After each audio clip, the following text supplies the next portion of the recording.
This medicine is ancient.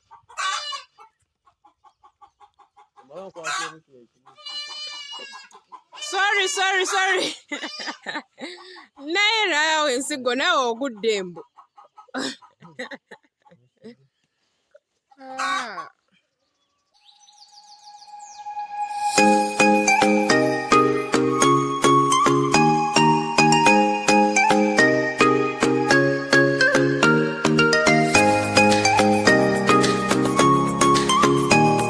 Hello my people, hope you are doing okay. Welcome to Hanimi's World, a channel that gives you practical experience on how you can do agribusiness in your villages. If you are interested in such content, please consider subscribing and you hit that notification bell for you to be aware when I upload more videos. So guys, in today's video, we are going to deworm our young goat kids. The goats, they are coming to 3 months, so we have to deworm them, guys. We have to deworm them to avoid diseases like cough and flu, name them, and also to make them grow very healthy. So this is what we are going to do in today's video. So I'm on my way to the goat's house. See, that is Uncle Koa trying to renovate our sheep house. These animals have to sleep so well, guys. Even if they say that the sheep don't care about the rains, but we have to make sure that we at least provide a roof.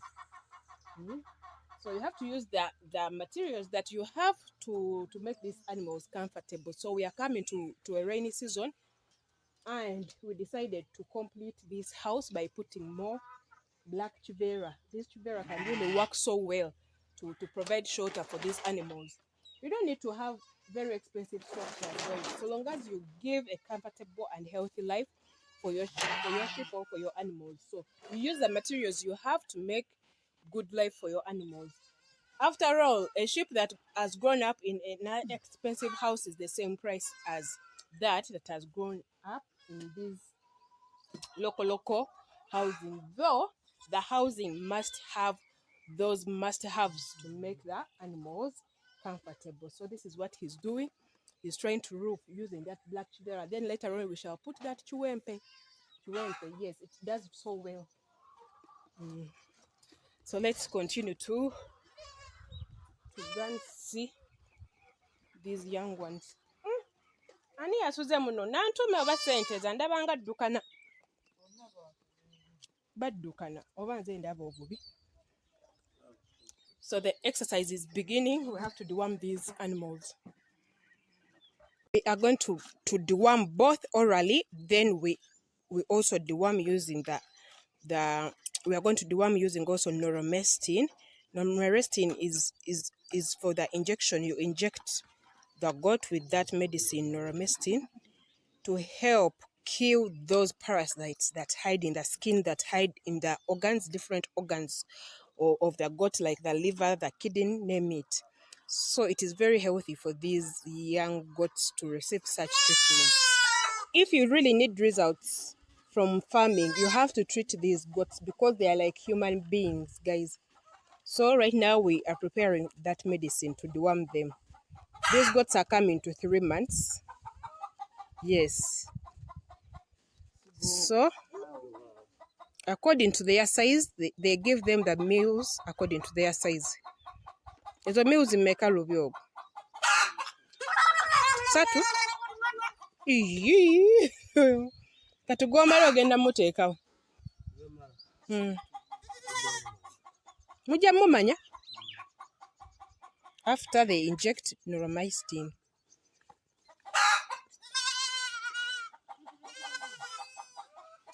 Naye gye bujja ngenda kugulira ddagala mu bokisi.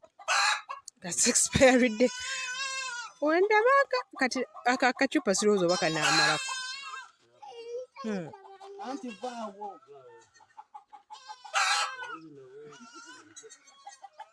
Kati tulina 26, tho buli obuna tetugenda buli obuto tetugenda budiwami.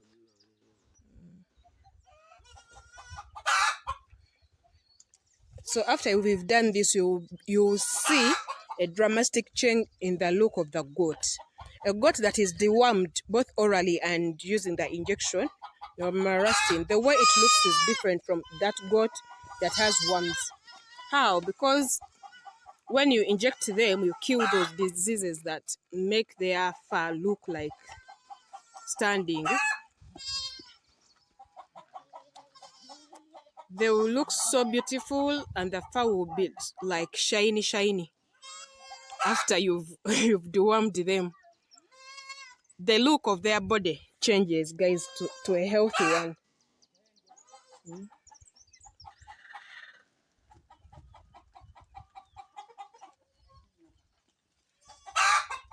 Rafael, embuzi zo gozimanyi noti nga tetubakuba overdose.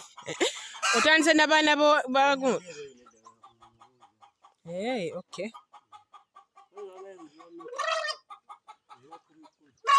Echi. Simanyi ogambye oziwa mills meka muma.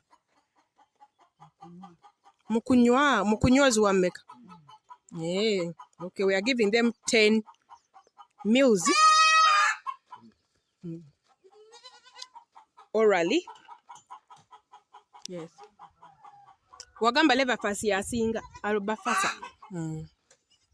But now we have albafasa, but under normal circumstances we use leverfast diamond for deworming orally.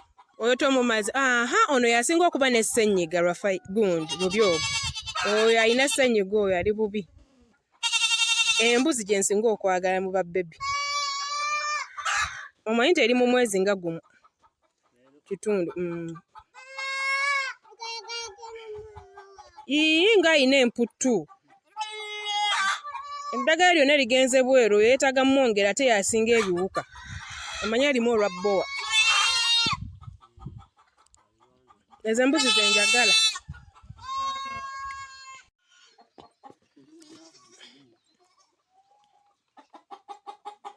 Obwo buli bumeka Rafael? Are you counting? Olina okubala n'omanya nti tubumazeeyo. Obumanyi? Okay, you don't need to count.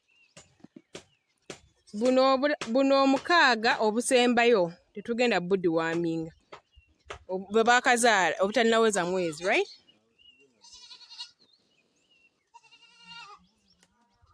Yeah. Anti nago gulimu mixed breed.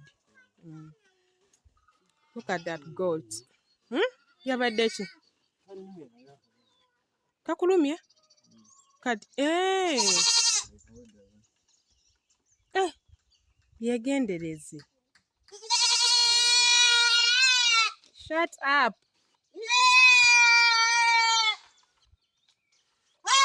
Teekayo ngalo okolere nze.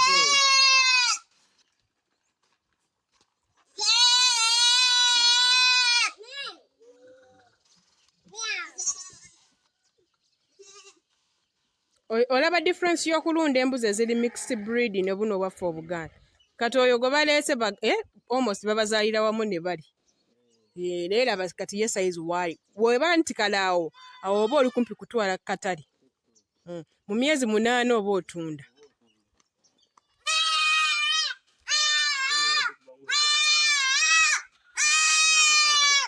Aliwo namukadde? Ejjembe lyavaako.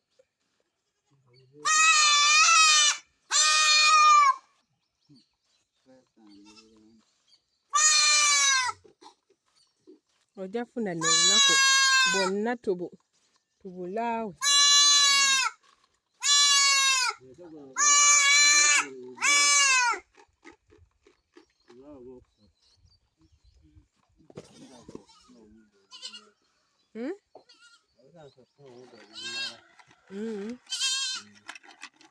Nsigo gana yete ankolo byoge chiwankulata. He has gotten a wound. Metere chiwankulata yangu.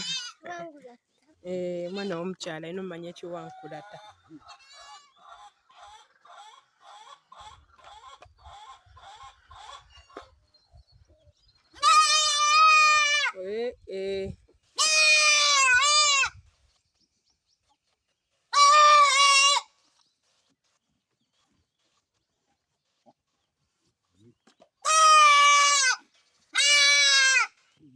You inject straight into the skin. Look at that skin. It is so scattered. That is a sign that this goat is not healthy. The skin has to be straight onto the body and shiny. So that is what we are trying to avoid. We have to have healthy goats, not just rearing for. Kaina n'ebiwuka. Waawe omugulu nga gulemadde. Oba twalawo kawe ennywanto oba kayina kunywa nnywanto mwezi mulamba. Nga ke kasinze olumibwa empisa oba okakubye ku musuwa.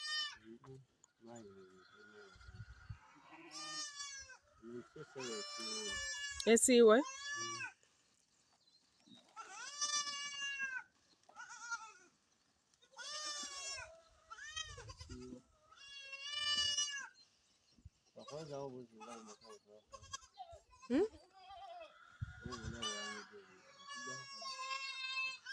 Yamanyi mmwe mumanyi bye mukola. Nabadde manyi mugenda kubala. Look at that goat. Eno nayo oba lwakuba nayo yonka yokka. Ekuze nayo ku speed. Ogiraba? Myezi 2. 2 months old.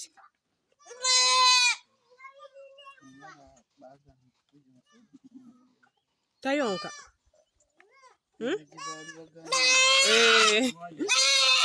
Mama we yesiriwaza nnyo. Yasooka n'ayonka.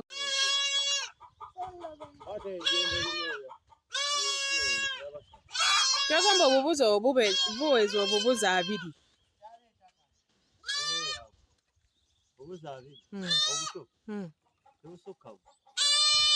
Anti buli 6 bubbebi. Kati leero mulina deworming 2.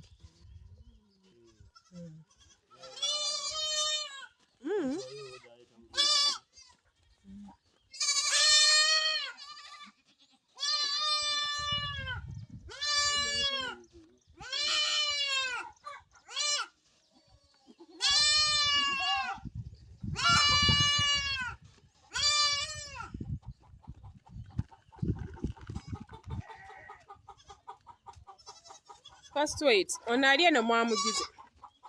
Oyo.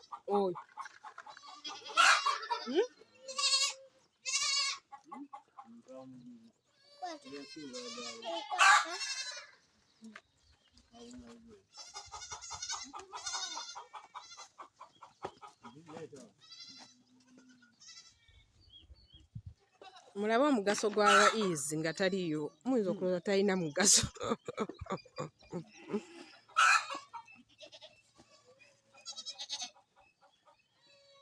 Namukadde tumuzaazeeyo oluzaalo olulala oba tuweddeyo.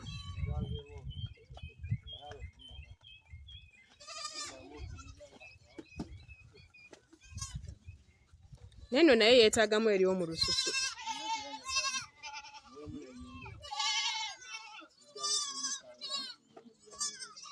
Oba alina n'ekizimba wansi w'enneeke.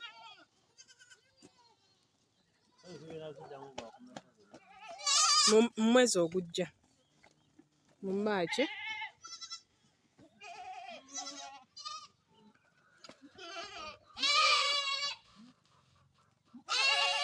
Kano akabuzi aka brown kali lubuto.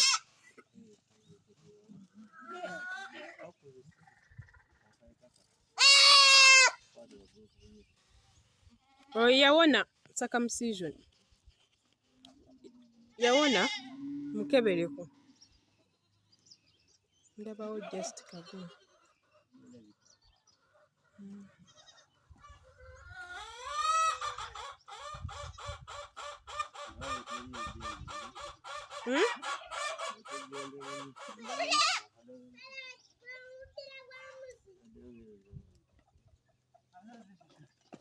Good job. Omukutte bulungi.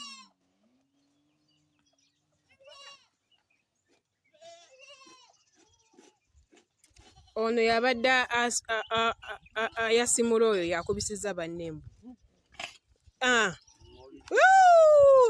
You hear that cough, guys? That is what I was exactly talking about. The way it's coughing, that shows that I nebi wuka ya fadda. Ye mukadde, this is the oldest goat we have here. It produces 3. Lubyogo, laba eri jembe we lyava wavaawo bamasira.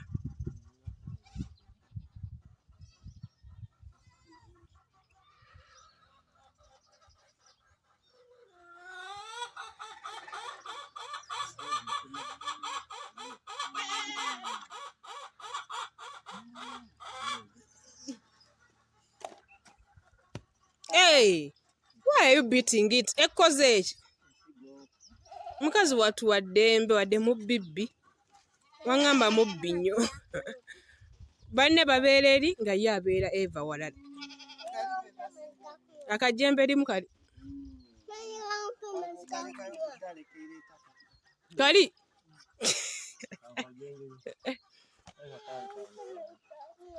Ngenda kuwa amazzi gakumye. You go to Uncle Kowa. You go to Uncle Kowa. So we are trying to treat. We lost its horn. What I say, oh, chipen strip. Tewetaaga kusooka kunyigawo. Ogumu. Ate oyo mupya nakamuleeta. Tewetaaga mukubamu na pen strip. Kukala munda, okay. Ndowooza tumalirizeeyo exercise. Kwata otwalire Uncle Kowa kuwa amazzi g'okunywa.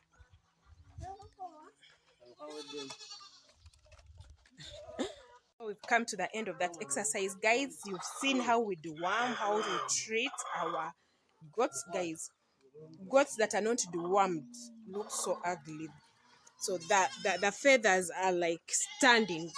So you have to deworm them orally and deworm them using that neuromycin injection to kill the internal parasites to achieve that silky and flat fur in the goat. To also avoid diseases like flu and cough. So guys, thank you for watching. Remember to subscribe, hit that notification bell, comment, like and share. Bye.